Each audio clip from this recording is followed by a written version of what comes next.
Oke, kita bisa start, Mbak Eka, admin. Bisa Pak, silakan dimulai. Ya, salam konstruksi Bapak Ibu, berjumpa kembali dengan kami APENAS, Asosiasi Pengusaha Pelaksana Kontraktor dan Konstruksi Nasional. Hari ini kita melakukan webinar Jumat 14 Juli 2023 dengan etika profesi dan integritas instruktur konstruksi. Ya, hal ini perlu kami angkat dalam webinar ini dikarenakan memang dalam konstruksi, dunia konstruksi, Undang-Undang Nomor 2 2017 ini jasa konstruksi mengamanatkan bahwasanya seluruh jasa konstruksi ya wajib memiliki sertifikasi kompetensi bagi SDM, sumber daya manusianya masing-masing ya. Sehingga dalam pencapaian kompetensi sertifikasi dunia konstruksi, para trainer juga wajib atau instruktur juga wajib memiliki kompetensi tersebut. Ya, next slide please.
Ya, kita start Bapak Ibu.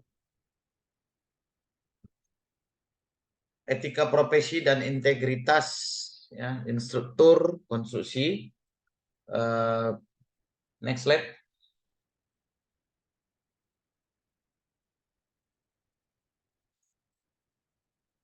Ada satu pesan daripada Bapak Presiden Jokowi ya, jadi yang namanya integritas itu nomor satu dan itu harus terus diingat. Itu pesan beliau. Next slide. Ya, di sini ada pembinaan profesionalisme ya, instruktur profesional dengan asosiasi instruktur konstruksi ya. Jadi instruktur profesional itu memiliki kompeten ya. Apa yang dimaksud dengan kompeten atau kompetensi ya? Ya, ini SDM tersebut ya secara personal telah mengikuti training terkait, kemudian dalam training itu ada semacam assessment ya, yang nanti penilaian assessment tersebut apakah personal tersebut sudah kompeten atau belum kompeten. Nanti akan diberikan sertifikat kompetensi.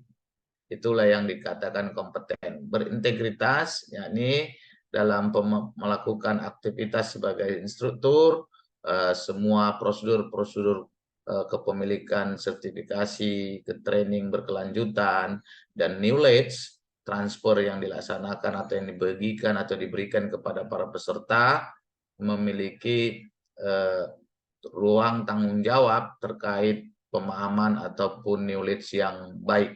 Ya, kompetensi teknis, kompetensi metodologi ini seperti tertera dalam Permen PUPR nomor 24, instruktur profesional dan berintegritas, di mana masing-masing daripada instruktur tersebut wajib memiliki namanya TOT, Training of Trainer ya, TOT, sesuai dengan metodologi. Jadi metodologi itu ada metodologi 1 sampai 9 level ya. Jadi levelnya level 1 sampai 9. Nah, itulah yang dikatakan TOT atau metodologi sebagai seorang instruktur.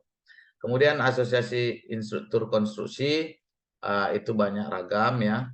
Jadi nanti akan ada diberikan pelatihan-pelatihan. Bagaimana pembiayaan juga bisa didapatkan dari Kementerian PUPR melalui Balai Jasa Konstruksi. Ya, jadi dari situ nanti mereka akan menginvite atau mengundang para asesor ataupun para peserta, ya. Jadi mereka sebagai pelaksana kegiatan tersebut. Wadah pembinaan integritas, etika dan moral, budaya dan kerja, itulah fungsi daripada Asosiasi Instruktur Konstruksi. Next. Next slide, please. Profesionalisme mempunyai kinerja, unjuk kerja, performasi yang menunjukkan kemampuan untuk melakukan tugas dan pekerjaan, mencakup 3 matra, kognitif, pengetahuan, ya, afektif, sikap, dan psikomotorik, keterampilan. Di semua jenjang tingkatan, pendidikan, pelatihan, keahlian, keterampilan. Dari sini kita Bapak Ibu bisa melihat, ya, bahwasanya dalam profesionalisme ini memerlukan landasan ilmu pengetahuan khusus, ya, mandiri dan bertanggung jawab, mengikuti perkembangan iptek, bertumpu pada kompetensi, diukur berdasarkan bakuan kompetensi sesuai dengan SKKNI, standar kompetensi keahlian atau keterampilan nasional Indonesia. Jadi SKKN itu standar kompetensi kerja nasional Indonesia. Ya, next slide.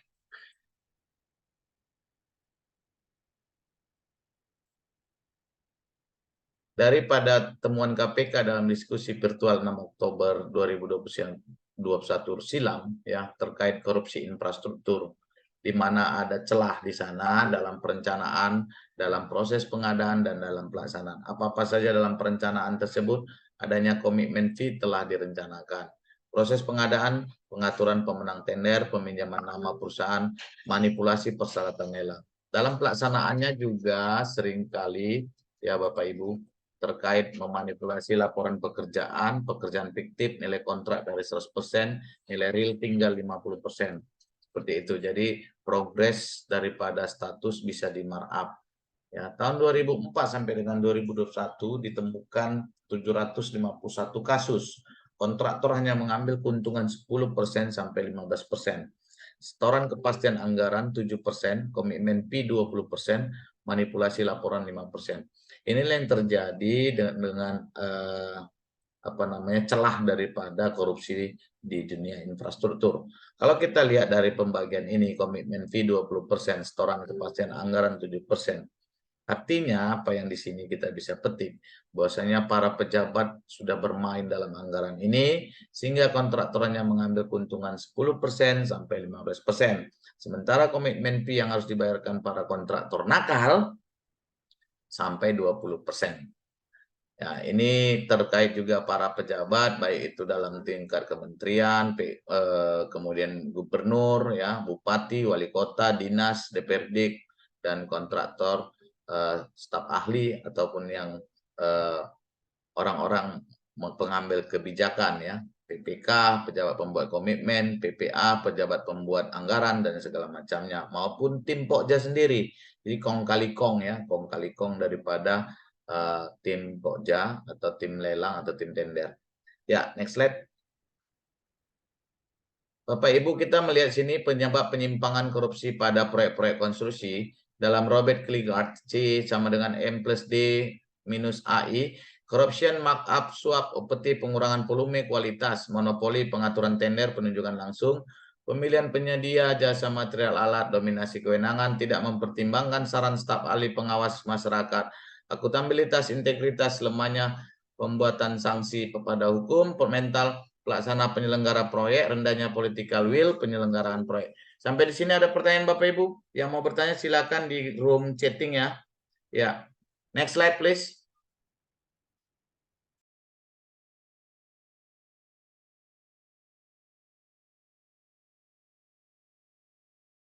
Sistem manajemen anti penyuapan SMAP ini Deputi Pencegahan KPK. Bapak Ibu yang mau bertanya silakan di chatting room, ya. Silakan, ya.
Ya, mohon maaf ya Bapak Ibu, terkendala tadi ada pekerjaan saya.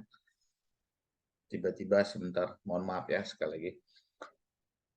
Sistem manajemen kita lanjut ya. Sistem manajemen penyuapan ini ya, Deputi Pencegahan KPK. Ya, Deputi Pencegahan KPK webinar 12 Mei 2022 lalu ya. Dalam data penyelewengan 2004 sampai 2021, penyuapan kasusnya ada 802 kasus. Pengadaan barang dan jasa ada 263, penyalahgunaan anggaran ada 54 kasus, TPPU itu ada 42 kasus, pungutan atau pungli ada 26 kasus ya. Kemudian ada perizinan ya, baru merintangi proses ada 11 kasus ya. Dalam nilai SPI survei penilaian integritasnya sendiri dalam Kementerian PUPR itu ada 82,64% secara nasional ya. Dengan anggaran ini makanya sangat Kementerian PUPR sangat konsen ya terkait pencegahan korupsi ini. Ya. Next slide, please.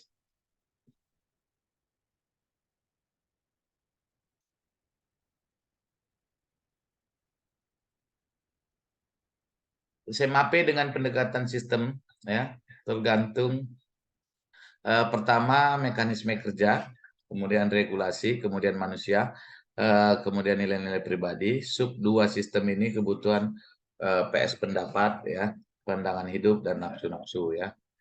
Oke, sampai di sini. Ada bertanya Bapak Ibu, silakan mengisi absensi ya. Next slide please.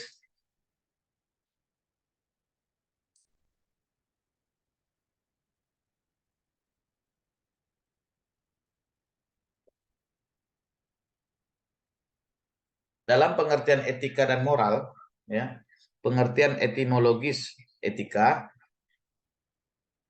dan penerapan dalam disiplin ilmu.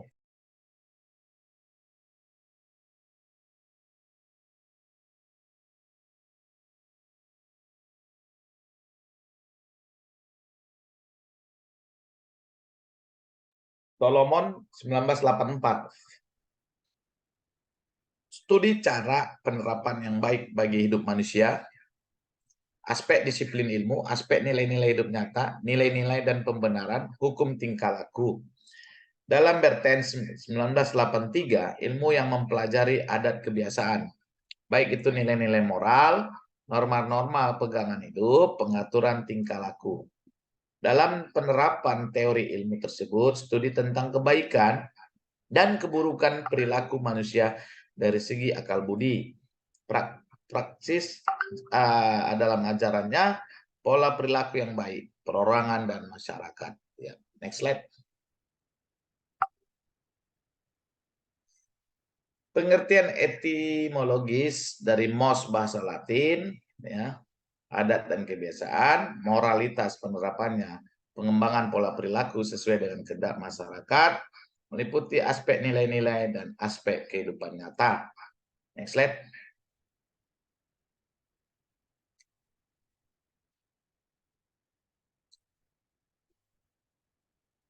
Jangan lupa Bapak Ibu kalau yang mau bertanya silakan di room, silakan di ini kan di chatting room ya. Ya, next slide. Perbedaan etika dan moral. Etika dalam bahasa Yunani ethos, etik dalam bahasa Prancis, atau yakni kebiasaan watak dalam bahasa Yunani dan kebiasaan atau cara berpikir ya, cara berlaku ya.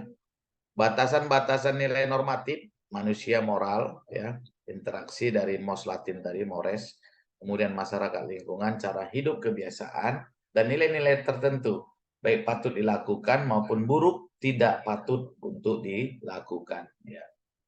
Ini ada seperti ini bisa kita lihat Bapak Ibu. Next slide please.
Ya, ada etika, cabang filsafat tentang nilai-nilai yang dianut manusia dalam hubungan dengan manusia.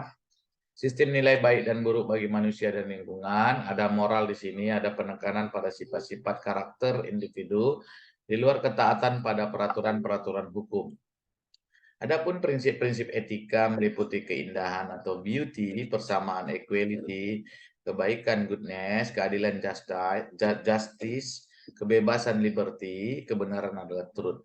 Ayo, next slide. Etika Yunani dalam bahasa klasiknya, etika teori pemikiran tentang moralitas, norma-norma moralitas internalisasi menjadi jelas dan nyata. Norma-norma daripada norma-norma umum ataupun norma-norma khususnya. Prinsip etika dari Yunani, orang harus bijaksana supaya menjadi kondusif, menjadi bahagia dengan 3 jawaban. Jawaban dari Aristoteles, orang bahagia kalau mengembangkan potensi-potensinya menjadi nyata. Hedonisme, bahagia adalah mencari nikmat, hindari hal-hal yang pahit. Stoa, orang yang bahagia kalau bisa menyelesaikan diri dengan hukum alam raya. Next slide, please.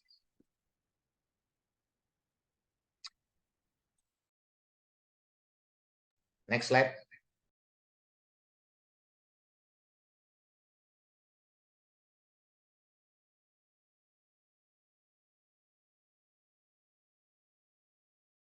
Bagaimana dengan etika Nusantara?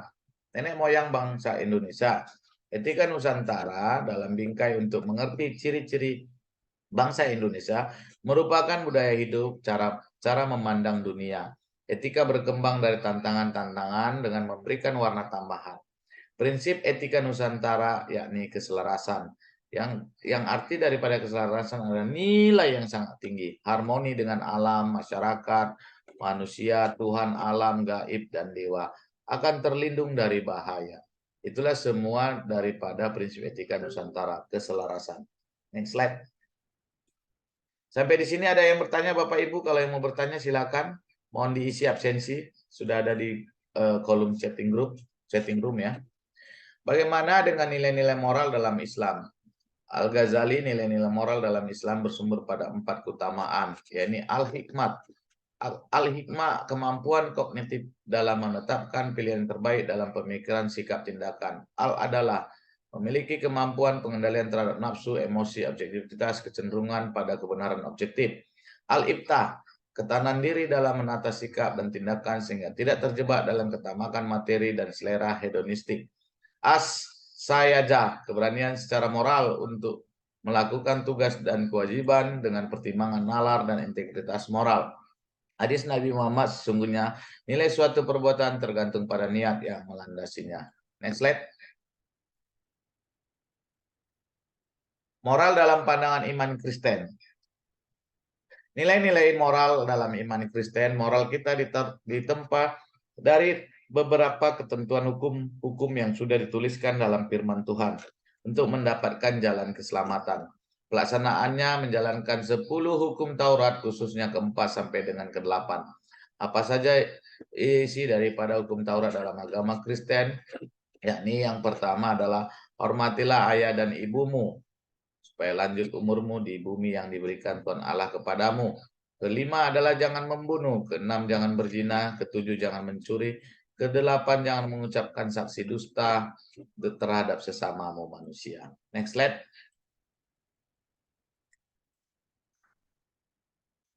Nilai-nilai moral dalam ajaran Buddha. Dalam ajaran Buddha, agama Buddha, ajaran Dhamma, aturan, dan Sangha. Dharma ini adalah moral, Sangha adalah etika. 10 perbuatan baik. Seluruh ajaran moral dan rohani yang diwahyukan atau aspek moral, Dhammapada, pikiran adalah pemimpin, tampak dalam berbuat dan berbicara. Nasib, penderitaan, keberuntungan adalah hasil perbuatannya sendiri. Kebaikan jasmani, kaya sucarita, tidak membunuh, tidak mencuri, tidak berzina. Kebaikan perkataan, paci, sucarita, tidak berdusta, tidak memfitnah, tidak bicara kasar, tidak omong kosong. Kebaikan pikiran, mana sucarita, tidak loba atau tamak, tidak dendam, berpandangan benar. Itulah daripada ajaran agama Buddha. Next slide.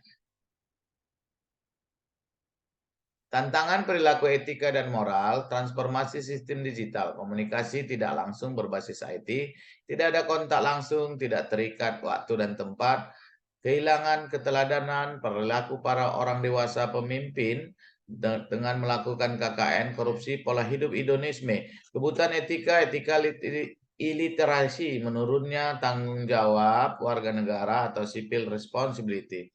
Bagaimana dengan arus globalisasi? Arus globalisasi dalam tantangan perilaku etika dan moral, kehilangan nilai-nilai budaya dasar bangsa Indonesia, trauma penjajahan masa lalu, kemampuan menjaring atau memfilter daripada budaya asing. Next slide. Bapak Ibu yang mau bertanya silakan ya. Pengertian etika profesi, kewajiban dan larangan. Dalam Undang-Undang Jasa Konstruksi Nomor 2 2017 ya. Ya, ini kita lihat dulu ajas dan pengertian etika profesi ya. Good government ya. Dalam PP 4 29 dan 30, kode etik dan kode perilaku, prinsip-prinsip dan etika moral ya. Pengertian norma-norma tentang pedoman sikap, perbuatan, pertanggungjawaban dalam pelaksanaan tugas dalam masyarakat dan orang pergaulan bernegara dengan tujuan sebagai arah dan pedoman, bermartabat, berkehormatan, bercitra, pembinaan karakter dan pembinaan watak, jiwa korsa. Next.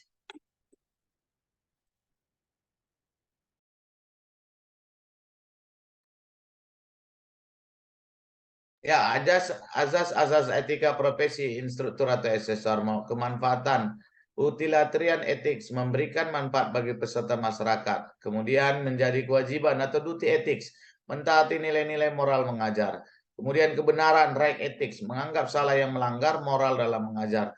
Keunggulan, virtue ethics, mengutamakan mengajar benar dan berluhur. Kelestarian lingkungan, environmental ethics, pentingnya keselarasan baik dalam materi kegiatan. Prinsip-prinsip etika profesi instruktur dapat kita lihat. Yang pertama, bertanggung jawab, memberikan materi yang terbaik, mutu tinggi, dipersiapkan semua presentasi. Keadilan, objektif, rasional, tidak diskriminatif terhadap peserta, baik itu dalam sara, suku, agama, ras, antar golongan, dia tetap berkeadilan. Otonomi, dapat mengatur dirinya, tidak tergantung orang lain. Sesuai dengan time schedule, dia akan mengajar dan materi-materi yang akan sampaikan sudah sesuai dengan time schedule yang disiapkan dari awal. Kemudian moral, menjaga citra dan kehormatan. Ya, inilah yang paling penting menjadi seorang instruktur ya, etika dalam seorang instruktur. Next slide please. Kode etik dan tata laku instruktur konstruksi dengan latar belakang bahwa setiap kegiatan atau tugas harus dipertanggungjawabkan kepada Tuhan Yang Maha Esa, profesi, stakeholder, pemerintah, peserta, pelanggan, pemerintah, masyarakat, dengan akal, rasa, dan sikap dituntut hasil kerja yang optimal dan serasi dalam penggunaan etik.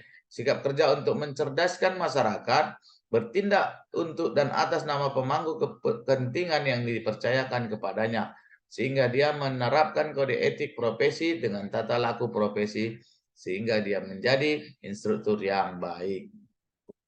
Next. Kode etik setiap anggota IALKI wajib bersikap, bertingkah laku, bertindak, mengutamakan keluhuran budi, menggunakan pengetahuan dan kemampuan untuk mencerdaskan masyarakat, bekerja sungguh-sungguh sesuai kompetensinya, meningkatkan kompetensi dan martabatnya, menyatakan pendapat, pikiran, dan ucapan yang dapat dipertanggungjawabkan dan dengan santun, menghindari pertentangan kepentingan dan tanggung jawab, menepati janji, bekerja dengan tujuan memperoleh hasil optimal, bersikap setia dan taat ajas, bersikap adil. Itulah daripada kode etik daripada IALKI. Tata laku setiap anggota IALKI wajib mentaati atau melaksanakan. Yang pertama, menjunjung tinggi kehormatan nama baik, bertindak jujur, adil dan lugas, transparan, berdedikasi, saling bertukar pengetahuan. 4, selalu meningkatkan pengertian dan apresiasi masyarakat terhadap instruktur dan asesor. Menghormati prinsip imbalan jasa wajar, layak, memadai, menghormati dan menghargai reputasi keprofesionalan rekan-rekan instruktur dan asesor, bekerja sama dengan rekan seprofesi yang berintegritas tinggi, menjaga etika profesi. Itu tata laku untuk seorang anggota IALKI. Next slide. Pengendalian etika dan tata laku, ya. Ini apapun yang keluar dari kata-kata perbuatan berasal dari hati angan-angan cipta, rasa, dan karsa. Dalam ajaran Kristen itu bisa dibaca dalam Injil Matius bab 15 ayat 8. Ya, pelanggaran etika dan tata laku. Belum dilaksanakan melanggar kesucian batin. Sudah dilaksanakan melanggar etika dan tata laku, hukum-hukum dunia, dan hukum-hukum Allah. Ada goda keduniawian, angan-angan harus dijaga, berdoa mohon kekuatan hati dan batin. Next slide. Ya, dalam pengertian integritas oleh kualitas seseorang apalagi pemimpin yang disampaikan oleh Nurholis Majid di Sitir Harian Media Indonesia 10 Agustus 2022, konsep berkaitan perilaku, nilai, metode, dan sarana, harapan dan prinsip sehingga semua itu menjadi terpadu dalam kepribadian. Next slide. Menembak atau ibadah dalam arti sempit, berdoa, salat, meditasi. Dalam arti luas, segala perbuatan yang membabarkan manifestasi dari rasa bakti kepada Tuhan Allah Pangeran. Al-Quran dalam Islam di surah At-Taubah 105, bekerjalah kamu, maka Allah dan Rasulnya serta orang-orang mukmin akan melihat pekerjaanmu itu. Dalam Alkitab Kristen Injil Matius 7 ayat 21, sedangkan melakukan kehendaknya adalah juga termasuk ibadah. Melakukan kehendak Bapa di sorga, berkarya dilandasi cinta kasih sebagaimana hukum utama. Matius 22 ayat 39. Dalam ajaran agama Buddha menyelam di dasar batin. Membabarkan dharma tanpa kata-kata, menjadi Buddhis berarti belajar tanpa pamrih, dan mengabdikan diri bagi kesejahteraan semua makhluk. Next slide. Segala perbuatan yang mewujudkan mengenai rasa bakti kepada Tuhan atau Allah didasarkan rasa cinta kepada sesama manusia, sesama makhluk hidup, berdasarkan ajaran keutamaan untuk kesejahteraan dunia dan segala isinya. Mahayu hayuning bawana, berajaskan keserasian dan keselarasan alam dan lingkungan. Ya, next slide. Mengajar sebagai ibadah. Dalam menyampaikan materi, kita wajib didasarkan kesadaran sebagai makhluk Tuhan. Ya, kalau dalam Islam membaca syahadat, ya, ngeraso sejatining syahadat, pengakuan iman rasuli dalam kekristenan, paugeran Tuhan kepada hamba, pahugerane pangeran marang kaula.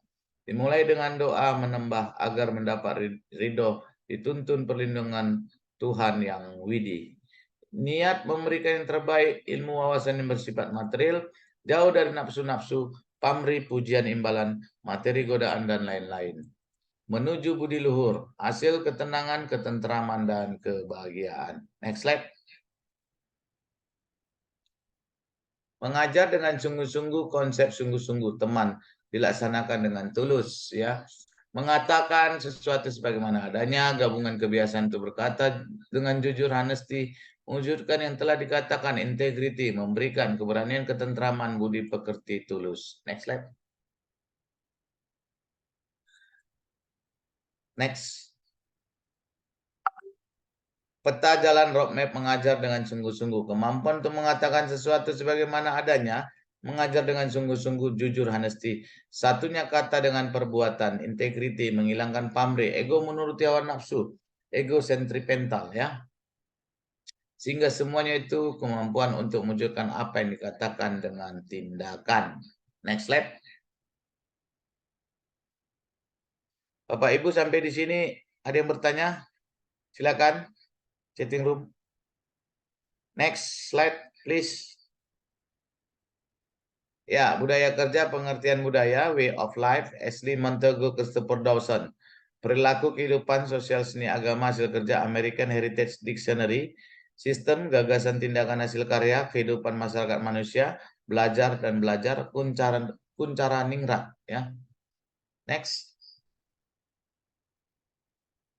Saya bisa lihat budaya kerja pelatihan di sini ada peranan, ada meliputi kompetensi kualitas instruktur, kemudian manajemen pelatihan meliputi kesiapan dan pengembangan kompetensi dan integritas rekrutmen, ya, perencanaan pelatihan cermat dan teliti, prasarana sarana pelatihan pembekalan, produk-produk yang berkualitas dalam alisan dan sertifikasi, kompetensi kualitas instruktur, manajemen pelatihan, terkait dengan nilai-nilai falsafah budaya bangsa, sehingga mendorong prestasi kerja. Next slide. Ayo, next slide, please. Ya, menuntut ditunjukkan etos kerja, perilaku, kerja yang tulus, tanggung jawab, integritas, kreativitas, aktualisasi dan ibadah, kerja keras, sungguh-sungguh, penuh semangat, kecintaan pada pekerjaan, seni dan pelayanan, yakni keunggulan, keindahan, dan kerendahan hati. Next slide. Tanggung jawab moral instruktur, tugas instruktur konstruksi, pelaksanaan proses pembelajaran dan pengendaliannya ya. Umpan balik, persiapan data-data bahan materi, menyiapkan materi dan tayangan sehingga tatap muka maupun online dan offline ya. Bimbingan praktek diskusi, pelaporan dan evaluasi. Ya, di sini semua menjadi sebuah integritas sehingga menghasilkan kejujuran, kesungguhan, kesabaran dan keikhlasan. Ya, next slide. Implementasi kejujuran berpegang pada kenyataan kebenaran, menetapi kesanggupan ya, sehingga inventarisasi sumber-sumber data, referensi materi, acuan SKK ini, contoh-contoh penerapan di lapangan, penilaian teori maupun penilaian praktek. Kesabaran, berhati lapang ya, atau berhati kuat menerima cobaan, tidak cepat memberikan reaksi sebelum dipikirkan, dipertimbangkan pengendalian diri. Melaksanakan pembekalan dan diskusi praktek, menanggapi saran-saran komentar, penyelesaian friksi, pendapat, gejolak suasana kurang kondusif. Keikhlasan atau kerelaan, kelapangan hati untuk menyerahkan hasil perbuatannya, sadar semua adalah dalam kuasa Tuhan. Kesalahpahaman komunikasi dengan panitia dan lain-lain kejadian di luar dugaan saat pembelajaran, faktor-faktor alam sosial budaya setempat yang tak terduga. Kesungguhan dan mensyukuri apa yang jadi tugas dilakukan dengan kesungguhan dan senang hati, tidak iri dan menerima yang jadi bagiannya.